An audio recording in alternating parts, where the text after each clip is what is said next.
So the first episode of Dune Prophecy has been released, and it has been received with mixed reviews, mostly positive I would say. We'll look into all of that, plus I'll be breaking down the episode with you and sharing with you my thoughts about the first episode. So this is going to contain spoilers for the first episode of Dune Prophecy, perhaps some for the later Dune books, so if you do not wish to be spoiled, you can check out some of my other videos. Now let's get straight into this breakdown and review. The episode starts out with a quote, similar to how the Dune movies started with their own quote, with voices, but these are the Bene Gesserit, other memory voices that we can hear instead. And then we can hear the voice of Sister Valia saying, "What holds more truth, history or prophecy?" It seems the most enduring thing over time are prophecies that are passed down from generation to generation. So this is a very relevant quote that fits in the Dune universe. There was way more exposition at the start of the episode than there was of David Lynch's Dune, and many people had issues with that in David Lynch's Dune, so I guess they would have it for the show as well. And then we see humans fighting machines, and Valia calls them thinking machines. Now we have to address this because there's been a huge commotion on X Twitter. I shared some of the images before the release of the episode that came from Entertainment Weekly, and the post blew up with over 1 million views, which I wasn't expecting at all. And the majority of people were upset, annoyed, or concerned because of how they were depicting the machines. There were also a few who did enjoy the look of the machines, but it's important to know why people were upset or concerned. And this mostly comes from people who prefer Frank Herbert's original take on thinking machines versus his son's Brian Herbert's version of the thinking machines, which do differ. And what we're seeing in the opening of the Dune Prophecy show is a depiction of the Butlerian Jihad, the rising up of mankind against thinking machines.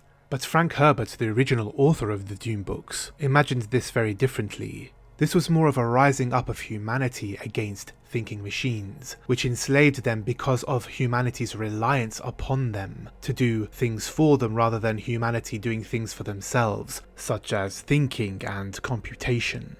So humanity became stagnant, lazy as a result of that. It was never about machines taking over, enslaving people through violence, such as what we see in the Terminator movies, The Matrix, etc.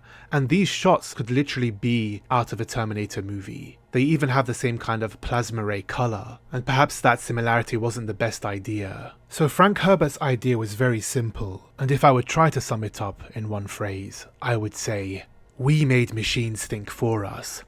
We wanted to think for ourselves again. It's thinking machines, not killing machines. So Frank Herbert's original idea for the Butlerian Jihad is a lot more interesting than what we see now in popular sci-fi, with the rising up of machines, enslaving mankind, taking over the world through violent means. Whereas the Butlerian Jihad was about reclaiming humanity, taking back control of the power of the human mind. So it could have really been a positive depiction about human progress and human development, where humanity destroys technology in order to develop themselves again. But going into the show, I knew that this was going to be something that we weren't going to get, so I didn't have too high an expectation for that. Sadly, others perhaps did. And the thing is, we haven't seen the Butlerian Jihad depicted before. It would have been okay if the depiction was in the Dune movie, as it was originally intended for the opening of the Dune movie, to some degree, with a voiceover from Gaius Helen Mohiam, but that was later scrapped. So that's kind of given the series free rein to do whatever they want for that element. So I can understand why some people are unhappy with the depiction of the thinking machines in the series. They don't even mention that it was a Butlerian Jihad, instead calling it the Machine War, something I predicted before I even saw the episode. I just knew they wouldn't be brave enough to use the term Butlerian Jihad. Again, the Arabic word erased from Dune and misunderstood by many. And in this case, a Butlerian Jihad would be a positive jihad, something they could have taken the time to explain. And just as I predicted, in terms of the language that was depicted in the Dune movies and the consequences of not using a lot of the Arabic, which was a large part of the identity of the Frank Herbert Dune books, that other Dune projects would follow suit. And here we're seeing that coming into fruition. A natural consequential Arabic erasure, trying to keep similarities to the Dune movies, which also didn't include many of the Arabic terms. But they don't focus too much on the Butlerian Jihad. They kind of sum up the Sisterhood of Dune book by Brian Herbert and Kevin J. Anderson in the first 10 minutes. And then they skip several years later to where the show actually develops the story in its own way. They seem to be doing something similar to what Dune Part 2 was doing with the Fremen, separating the sisters by the faithful and the faithless. And this differing is due to the collection of genetic information as part of a breeding program, where the Bene Gesserit match certain bloodlines to bring about desired outcomes. And I think it poses the same problems as it does in the Dune movies, an oversimplification of zealotry, because later on Varley shows her own zealotry at the funeral, where she says we must keep pushing the boundaries of what it means to be human. That in itself is a zealous idea, because zealotry isn't limited to religion alone. It also applies to the political or different ideologies, but what is clear in the show is that the Bene Gesserit do not always agree and that they differ. Something interesting happens on Mother Raquel's deathbed. She calls out and says, "Red dust," and that seems to be the spice melange which she foresaw, which they haven't discovered yet, but she also foresaw something very intriguing: Tyrion Arafel. Now, fans of the Dune books will probably recognize the term Arafel from the God Emperor of Dune book, and I'm wondering if the show is trying to refer to this as Paul Atreides, which isn't necessarily the case by using that terminology, because the sisters refer to it as a reckoning, a holy judgment brought on by a tyrant. So this would seem to be the God Emperor of Dune, but because of their focus being on Paul Atreides and the constant reminder of 10,000 years before Paul Atreides in the series and in the trailers, they're trying to include Paul Atreides in that prophecy too. And then what the show will do is then say that no, this is wrong, it is actually a far worse tyrant than Paul Atreides could have ever been, and that we were wrong, and that it's actually the God Emperor of Dune. So it'll be interesting to see how the show develops this prophecy and how the characters adapt to it. We also get introduced to Desmond Hart, a character who isn't in the Sisterhood of Dune book. We learn that this character somehow survives a sandworm attack, or did he?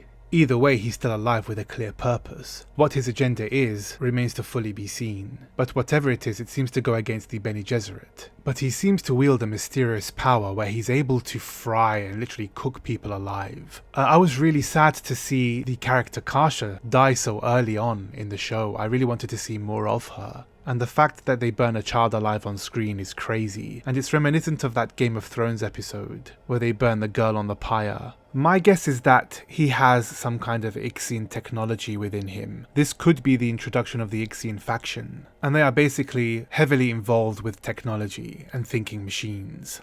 So they would have the skill and the tech to achieve something like this, perhaps through some kind of nanotechnology. I think the strongest thing about the show so far is seeing the Sisterhood actually practice being a Bene Gesserit. We get to see them training, but I hope we get to see them training a lot more, especially the theory classes they have. I think my favourite example of that is the class led by Tula Harkonnen, who says, "Humanity's greatest weapon is the lie."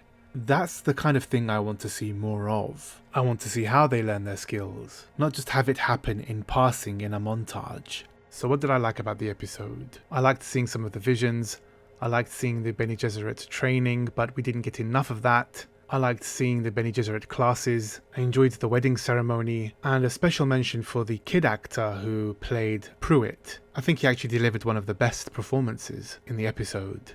Normally child actor performances can be hit and miss, so this was a welcome surprise. I liked the hologram technology that Haviko uses, and I liked the really shocking end scene where two characters are burned by this strange circumstance, ending the episode on a really strange cliffhanger. And this is what I didn't like about the episode. The depictions of the machine war, though I was already expecting that. Calling it the Machine Wars instead of the Butlerian Jihad, although that might have been for the best. I didn't really like some of the designs of the ships and the costumes, some of the architecture. Wasn't really a fan of Mother Raquel frozen in carbonite. A little bit of overacting in places, poor performances in others, leaves the delivery of the plot lines a little flat and dulled the impact of those plot points. I didn't care for the nightclub scene in the show, especially the generic music over it. If it was weird music, it would have been a lot better.